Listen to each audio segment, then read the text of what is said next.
Buenos días, docentes, profesores.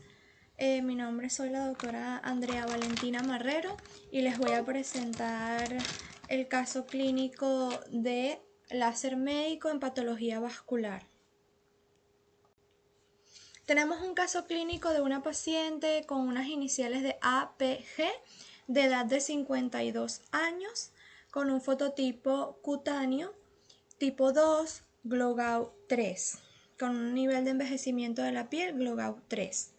En la enfermedad actual es una paciente femenina quien refiere inicio de su enfermedad hace 3 años con aproximadamente caracterizado por resequedad de la piel y eritema en la región centromalar persistente acompañado de la presencia de vasos superficiales de aproximadamente 1 milímetro de diámetro y prurito ocasional.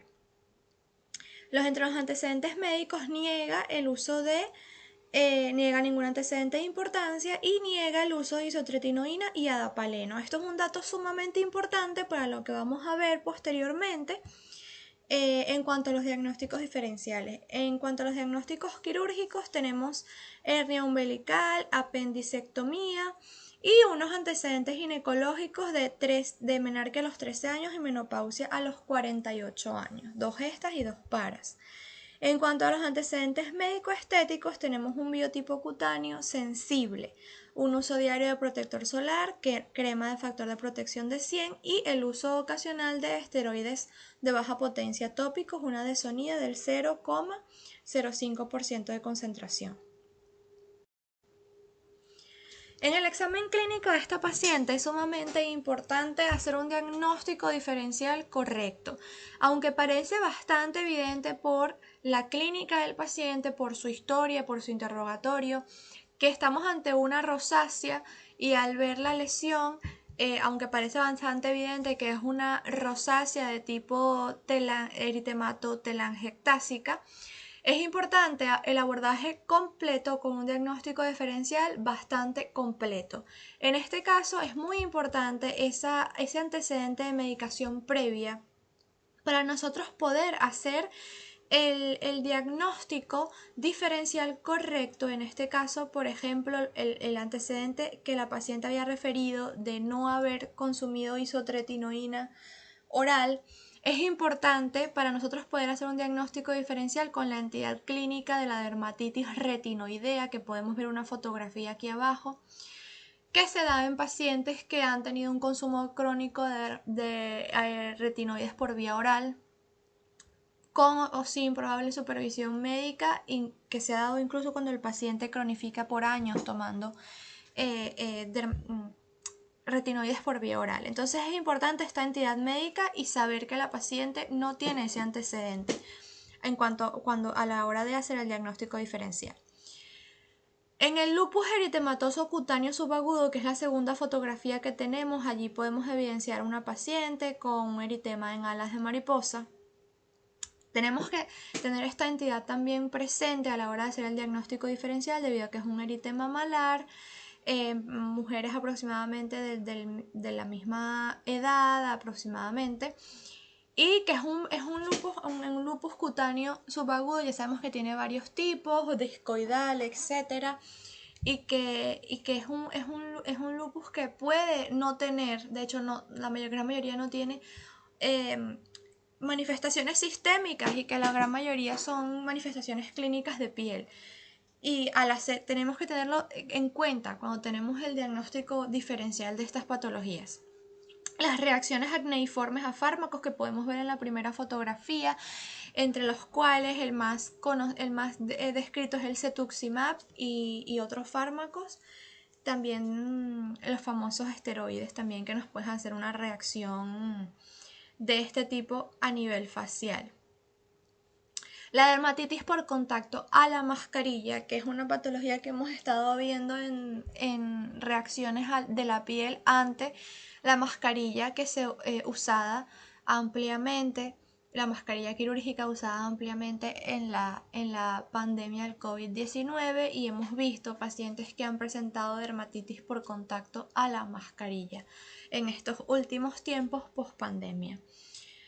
Esta paciente no estaría descabellado tampoco hacerle un buen estudio metabólico para saber que tiene correctamente los parámetros de metabolismo, tanto de glicemia, hepáticos, hormonales, etc.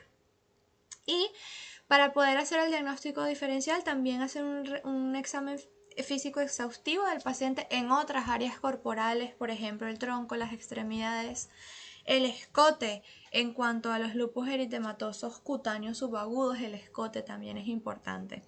Entonces, esto en cuanto a la parte del examen físico y el interrogatorio también, muy importante.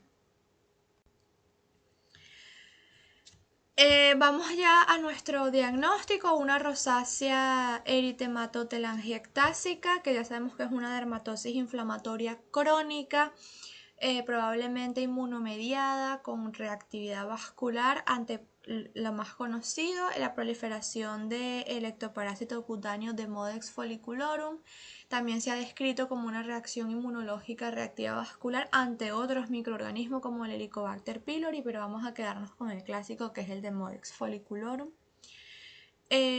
Los otros diagnósticos, bueno, tenemos un fototipo claro con un grado de envejecimiento tipo 3 y un biotipo que es coherente con su historia clínica, un biotipo sensible, reactivo, de piel seca, de picores, que es todo coherente con la patología que indica el paciente y con su biotipo. Mi sugerencia, sin duda alguna, para tratar esta patología es la plataforma lumínica del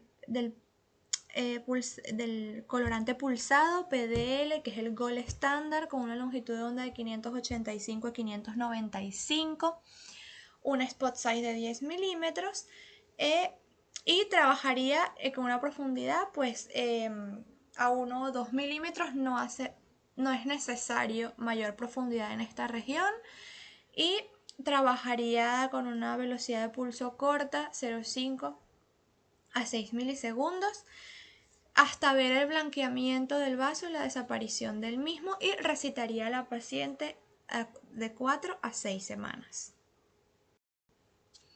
Para el mantenimiento, usaría una máquina de IPL, que es el Gold estándar para el mantenimiento, que sabemos que es una luz no coherente, multicromática, con una longitud de onda que puede variar desde 509 a 1200 nanómetros. Yo utilizaría preferiblemente un filtro de corte de 577 nanómetros para asegurarme de cubrir los vasitos más pequeñitos y más grandes de la lesión, con una afluencia de 30 a 90 joules sobre centímetro cuadrado. No variaría los parámetros y esperaría la siguiente sesión para mirar lo que nos haya quedado permeable. Los efectos secundarios que yo podría esperar de este paciente es el eritema perivascular alrededor del vaso, o a la aparición de un moretón después de días o incluso una semana por extravasación de material intravascular hacia afuera del vaso.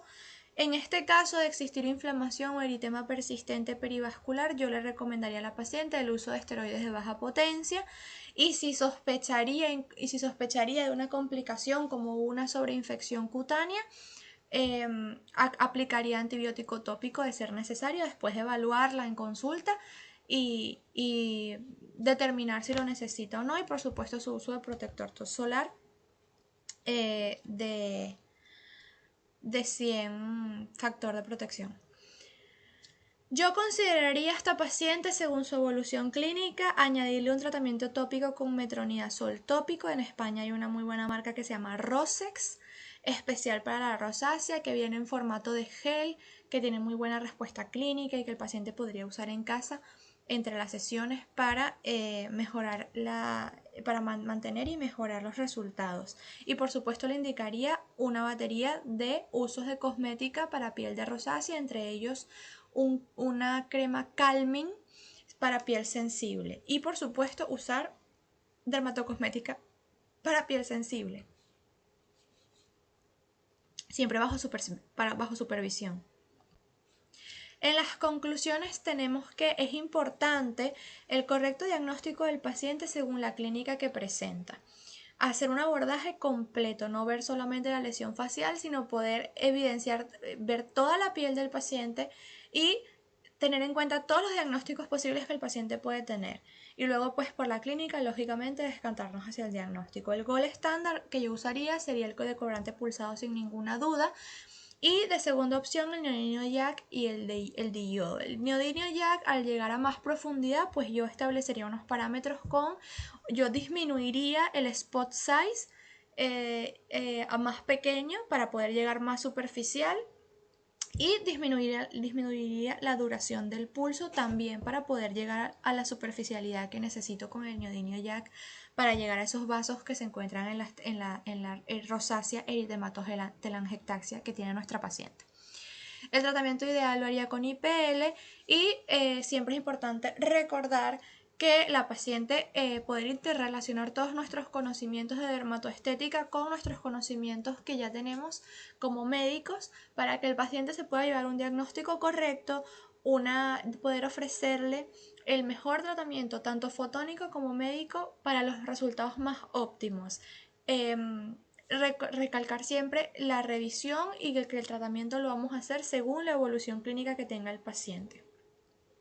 Con esta paciente que ya tiene 52 años y que tuvo una menopausia a los 48, ya es una paciente que ya, bueno, han pasado años desde que ha tenido su menopausia, pero si fuera una paciente que se encuentra en el periodo perimenopáusico, yo indicaría además, por supuesto, hacer una analítica con sus hormonas ováricas para ver cómo se encuentra la reserva y saber en qué estadio de la menopausia nos encontramos con ella para contemplar el uso o no de, por ejemplo, los fitoestrógenos o las terapias, digamos, más para que puedan ayudar un poco a esta sintomatología diferente a una terapia hormonal sustitutiva, sino que sea algo natural como serían los fitoestrógenos presentes en la soja o en los productos comerciales que tenemos en cápsulas y que ahora mismo hay uno muy bueno también que se llama Menoc que ayuda a los pacientes con este tipo de patologías cutáneas posmenopáusicas. Muchísimas gracias por su atención, espero que haya sido de su agrado, espero que hayan podido considerar que después se contemplaron todos los aspectos posibles y que estén contentas con mi presentación de caso clínico. Bueno, muchísimas gracias y un saludo desde aquí. Espero poder encontrarnos pronto.